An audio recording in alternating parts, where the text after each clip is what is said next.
The second thing that bothers me is the UFO story. And the more you dig into that and talk to people with actual knowledge of it, again, that's another story where there are some, fanciful ideas floating around that are just, there's no evidence that they're true.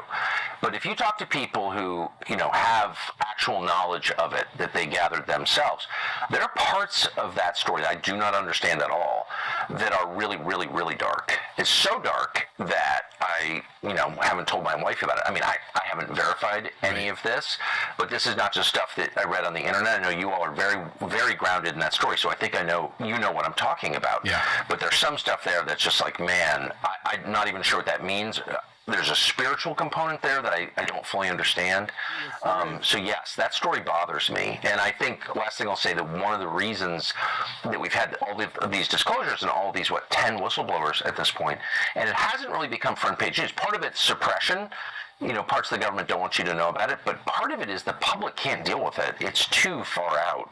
The implications are too profound. And I understand that. Because I've heard things where I'm just like, oh man, I don't even really want to know that, honestly. Deeply disturbing stuff. Forget like saucers and technology. It's deeply disturbing stuff that I haven't even told Natalie. Yep. I agree with you. It's so disturbing. Exactly. I can't even tell my kids. My kids ask me different stories about it, and I won't say it because it's so dark. It's so dark. I totally agree. Miles is watching. So. Okay, Miles, if you're watching the show, Daddy's not going to tell you about that part of the UFO stuff and what's going on with the government and that involved. Can I say one thing? They've known clearly, this is, I think, established, and I feel comfortable saying this as fact. The U.S. government, these are real, whatever they are. They're not human.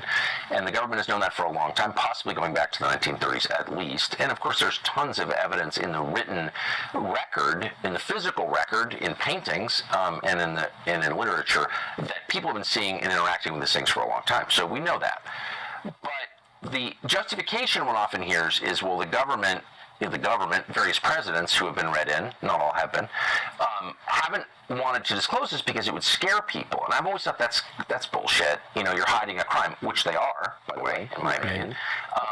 But I do think there's a sense in which that's not totally crazy. Like, there is some stuff, if it's true, and I'm kind of thinking it may be true, that's so radical that, as we both said, we don't want to tell the people we love most about it because, why would you, disturb someone like that? So I kind of get that. I hate to admit it. I'm not arguing for hiding things. I believe in the truth and I believe in disclosure, but I